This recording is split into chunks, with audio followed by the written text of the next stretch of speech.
Good afternoon, everyone. This is Harriet once again. I'd like to apologize for the previous technical glitch and slow connection from both my end and Tarik's end about this webinar. However, we are going to do a recorded webinar right now. We will not be able to take questions because definitely no one is there. But just feel free to send in your questions directly to Tarig once I share an email with his post-webinar link, and he will be able to respond to your questions. So this afternoon, Tarig is going to be looking at sustainable development goals, and if we think this can work. So Tarig, you are most welcome. Please, let's see what you have. Hello, everyone. Thanks, Harriet, for having me and all Atlas team for giving me this opportunity to present about this topic. I hope it might be an interesting for everybody and especially my fellows. My name is Tarig Abdullah. I'm an Atlas Core Fellow from Sudan, class 17, serving at Heartland Alliance International, based in Chicago. I want to, at the outset of this presentation, I want to mention a couple of things that good to be back in Chicago. And this topic actually is very related to what is going to happen next month in the United States of America. Probably at the headquarters of United Nations, the issue of the Sustainable Development Goal. So I'm not going to speculate since I have spent a lot of effort to develop this presentation. So probably I will go directly and read from the presentation, and maybe later on through the Q&A and the feedback from my fellows and people who are attending this presentation can make it much better and can add more thoughts and idea. So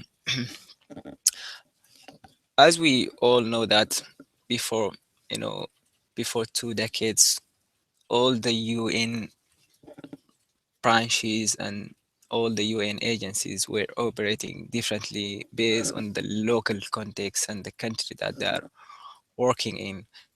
But since 2002, people have decided to have a common value and a common objectives, which we were know them that as a Millennium Development Goal. So we all need meaning of our life. Human beings live on this planet depending on hope and purpose. So these two things are the main reason for our existing on the earth. It seems we all today that we are living in the times of war, terror, poverty, climate change, and finally economic catastrophe that affecting many parts of the world. Looking back at the statistic that came out recently about the progress we all together, and I'm putting us as a fellow in this and people who are working in the nonprofit sector. So we all as a human being project exist on this planet. We have a very exciting and extraordinary statistic that came out recently as we are going to show throughout this webinar or presentation. What is the Sustainable Development Goal? The countdown has begun to September summit on the Sustainable Development Goal.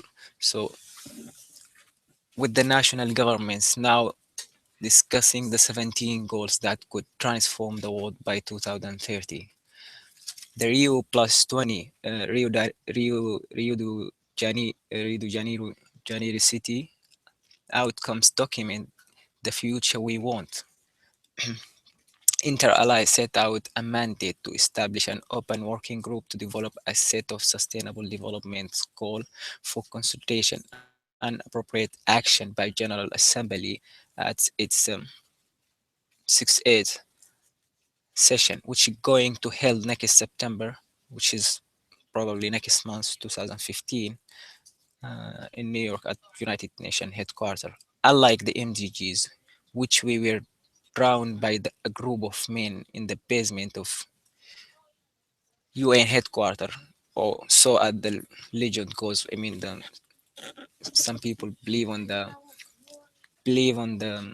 conspiracy theory, or like the elite always developing and doing everything. So this time the idea and these objectives has been developed through a different process and a different procedures, uh, which was the UN has conducted largest consultation program in its history and gathered many opinions and expertise, and they managed to have many people with them.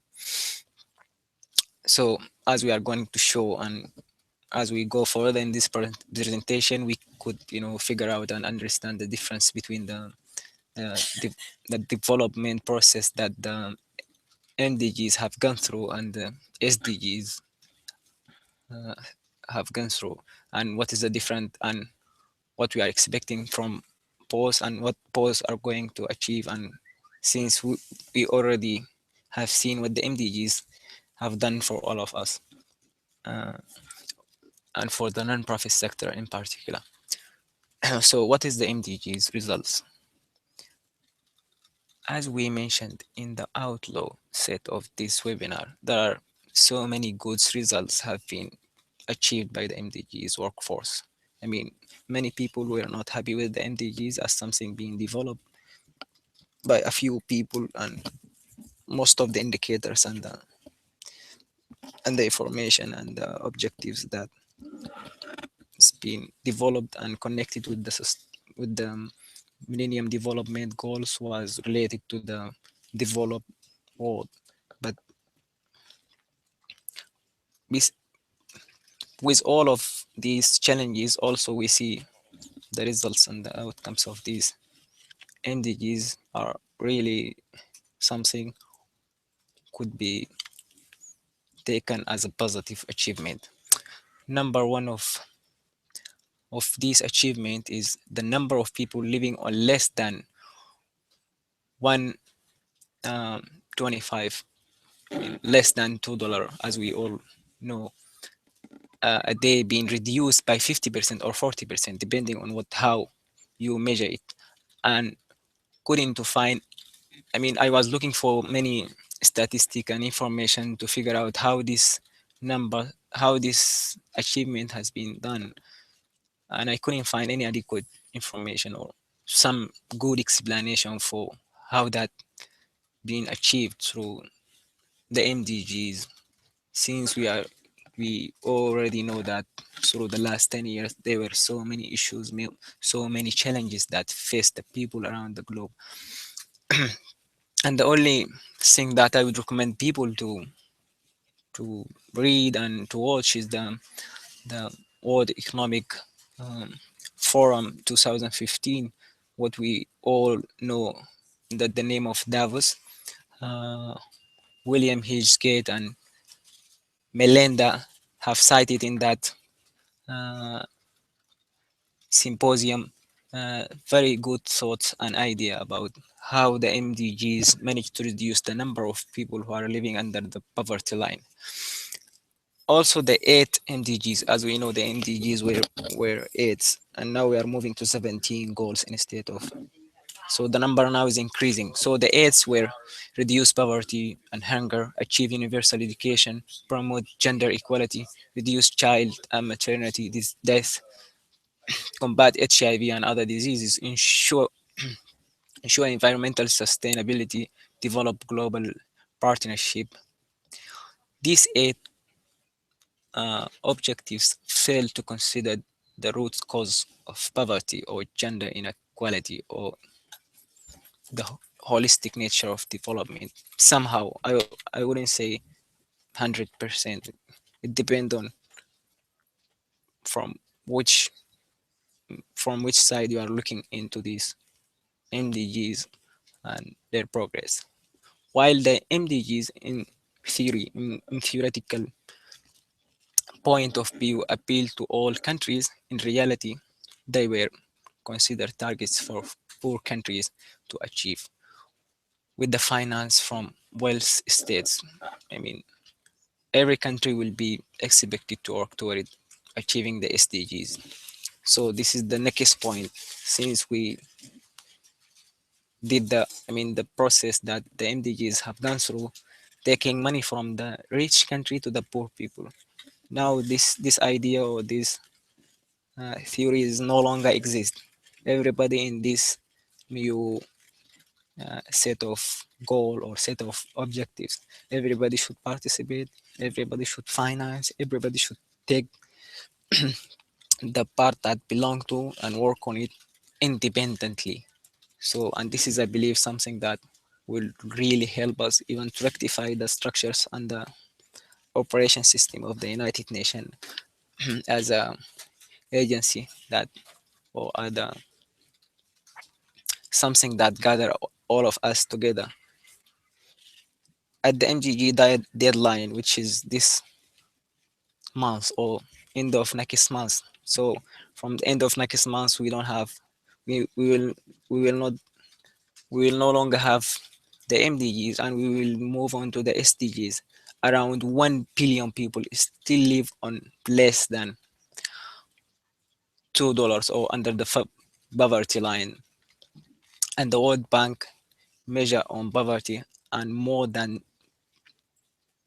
800 million people do not have enough food to eat. Women are still fighting hard to their rights, and millions of women still die in childbirth.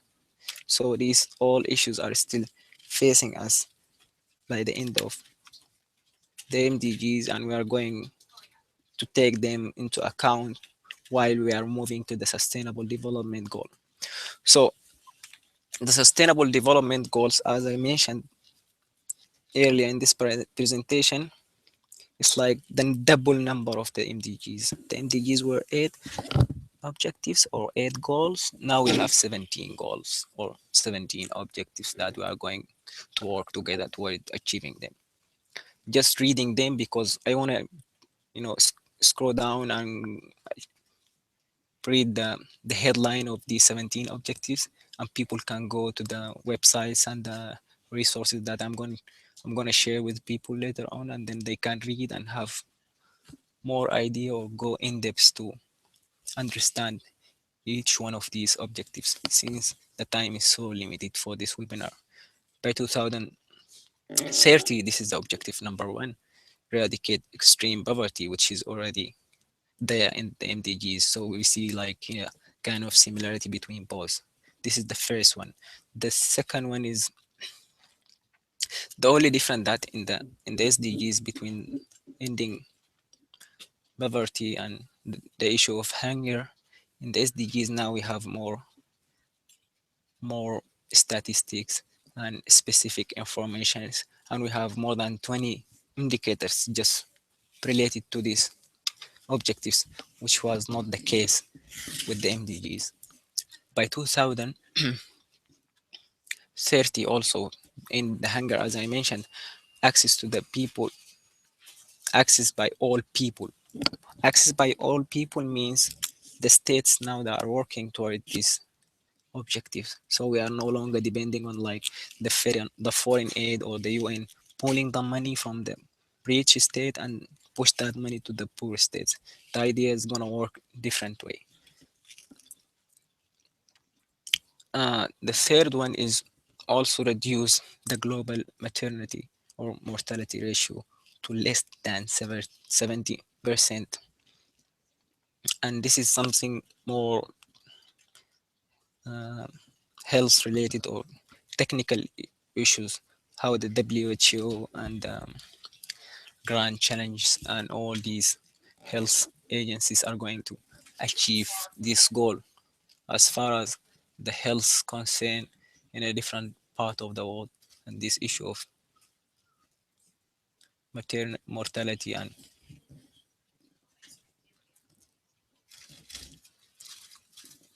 mother days while they are giving birth or during the delivery time. Also ensure girls and boys complete free, equitable, and quality primary and secondary school education, leading to the relevant and effective learning outcomes.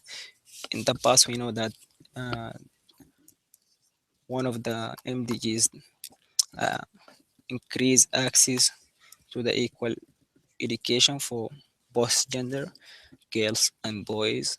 But now we see now the primary school or the primary education has been considered at the basic plus the secondary school, which is also was not the case with the MDGs.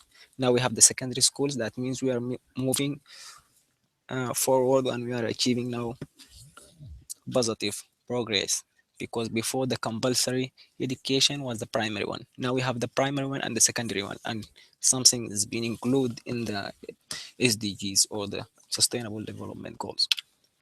So number 5, achieve gender equality and empower all women and girls.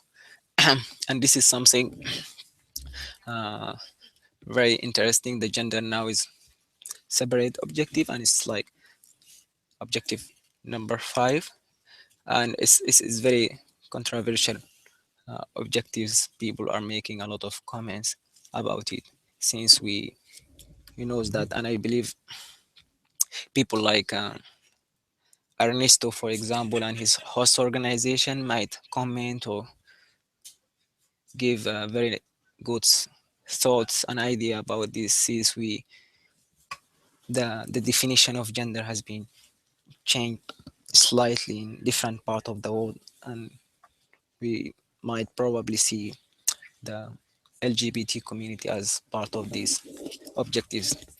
You can read that through the indicators, but it doesn't show up in the statement of the objectives itself. Number 6, ensure availability and sustainable management of water and sanitation for all. And what access to water and sanitation is something uh, also new as part of these objectives. It was part of the health objectives in the MDGs.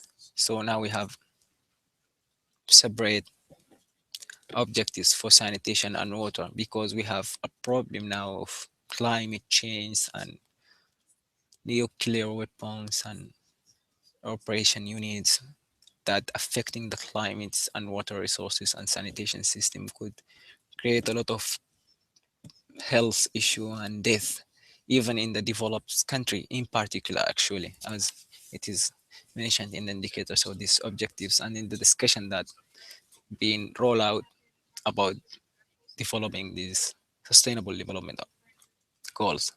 Number 7, ensure access to affordable, reliable, sustainable, and modern energy for all.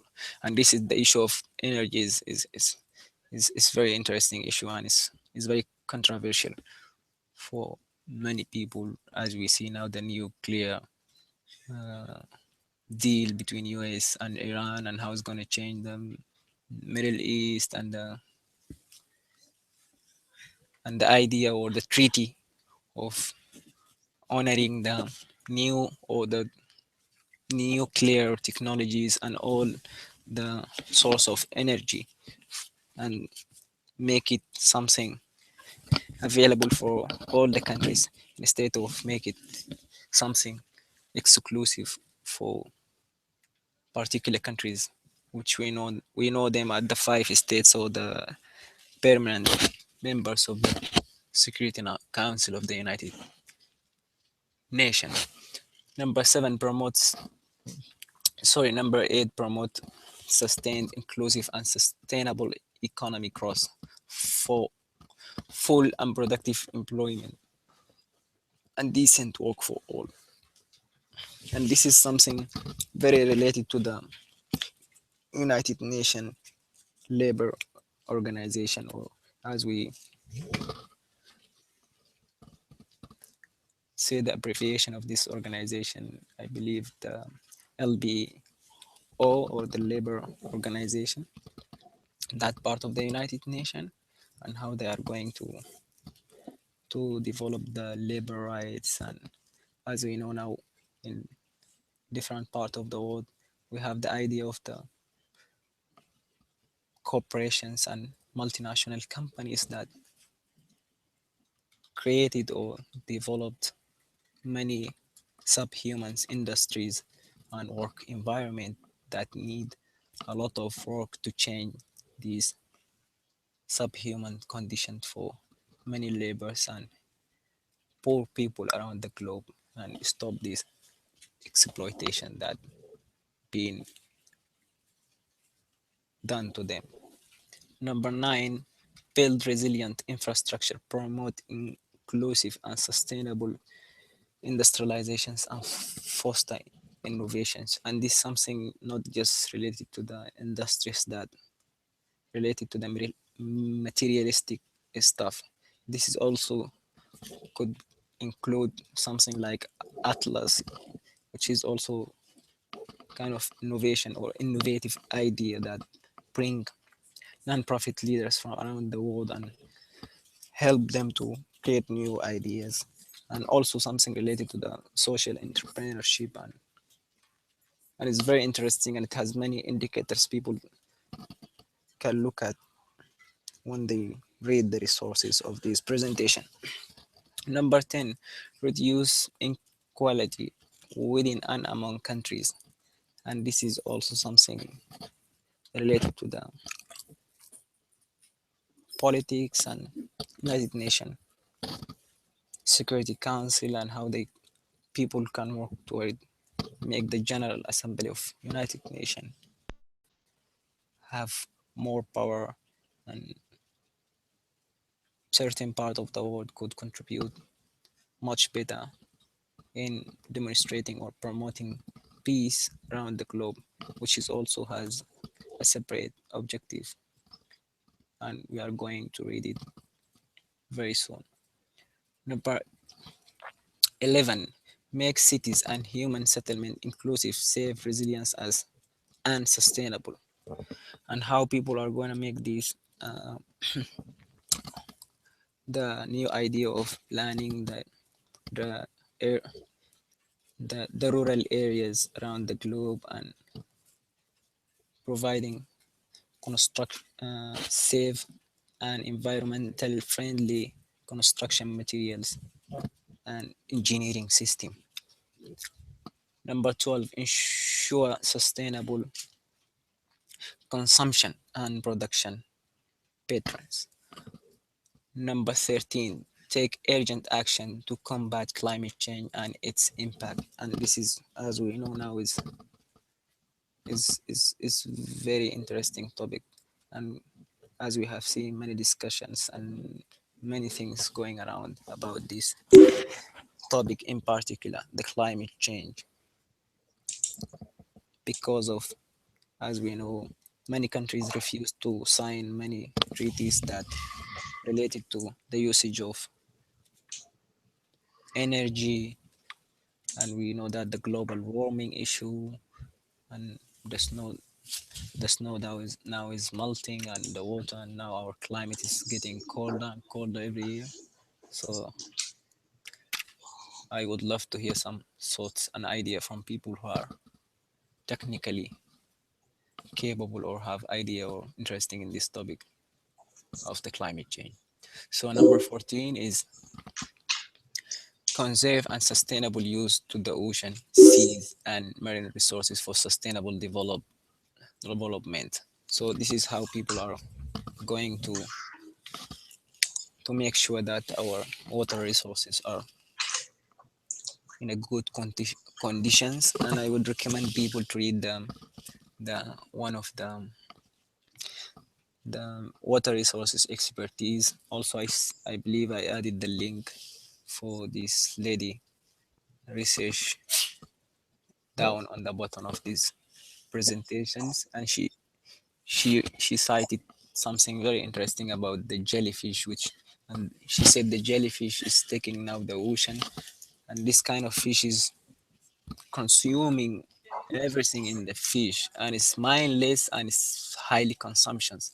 And this is the same things that going on the plant. It's like the jellyfish representing the human being. The human being is now is high consumptions, mindless on the earth, and the jellyfish is also doing the same and taking the ocean.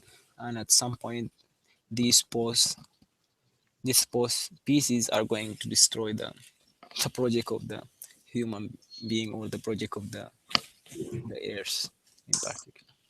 So 15, protect the Hello, best for Tarek. yes, right? Yeah, just to mention, let's use about 5 minutes for you to conclude so that it doesn't go on forever. I know it should be 30 minutes, and I think you've used about 24 minutes. Okay, so I will go So, more fast. mhm. So number 15, the lands and the biodiversity loss. 16, the promote of peace and inclusive society for sustainable development. Um, and 17, strengthens the means of implementations and global partnership. So we have now also the partnership is still going on with us, which is going to be very useful for building the local communities and the rural areas to continue toward the development. So are we expecting the UN submit next month to approve the 17 objectives or goals, or are gonna reduce them, or some people are gonna refuse all of them? As far as these 17 goals or objectives concerned, most of the countries are happy with them, except it two countries, United Kingdom, or as we know them, the Britain and or UK, and Japan have some concern about them, which is something um, uh, could be taken into account while people are discussing them. As David Cameron, the Prime Minister of United Kingdom, he says, yes, we need them 10 or 12 in maximum, so as people can achieve them. We can like go on working 15 years on 17. If we fail to achieve 8 in 15 years, how we are going to achieve 17? And this is, I believe, a valid point, or valid comments might create sort of positive discussion toward improving and approving process of these SDGs. So are we expecting the number to be changed from the UN people or UN High Secretary General point of view? Is it's something must be changed or must be reduced in order to be more feasible, more reliable, more achievable for many states and countries. And since we have like 6 essential elements: dignity, prosperity, justice, partnership, and planet, which is the environment, the climate change, and the people, the poverty, and the issue related to the health, and so on and so forth. Amina Mohammed, the UN Secretary General, Special Advisor on the post-2015 development planning, said it's had been a hard fight to get the number of goal to 17, so there would be strong resistance to reduce them further. As we know, now we have even the developing countries now are trying to force their agenda inside the SDGs, so we are no longer having a group of people or elite taking the lead of the United Nations or the project in general and just put their idea on the people. All the countries now are coming with their agenda, and everybody wants to see himself inside this new set of goals or objectives. Uh, the final issue, the issue of money or the issue of funding. Trillions of dollars that were need to achieve these objectives. how we are gonna do that. So intergovernment committees, expertise, financial institutes, industries. In its report last year, the committee said public finance and aid would be central to support implementation of the SDGs. So we'll see also the issue of money and funding are going to play a very core role in the approving and the discussion of these set of goals and objectives. In conclusion, if member of states next month agree the draft set of 17 SDGs or Sustainable Development Goals at the UN Summit in New York, September 2015, they will become appealed or applicable from January 2016. The expected deadline for the SDG Sustainable Development Goal is 2030. And finally, the life without aims, as we know, and it's good to have this conversation, and it's good to have a global set of objectives which we didn't have before, as we know. That's something very positive, something very good, and people must continue have more discussions and more thoughts and idea about it, and it's likely to shape our future and our life for better life and better planet and earth that we can live in. And we should all, as fellows and people who are working in the non-profit leaders, must participate and work to achieve some part of it or all of it. And finally, or in conclusion, I want to say thank you, and I hope that change your perspectives and change your world. So I'm now ready to hear the questions. And here's some reading and references for people to go through after this webinar.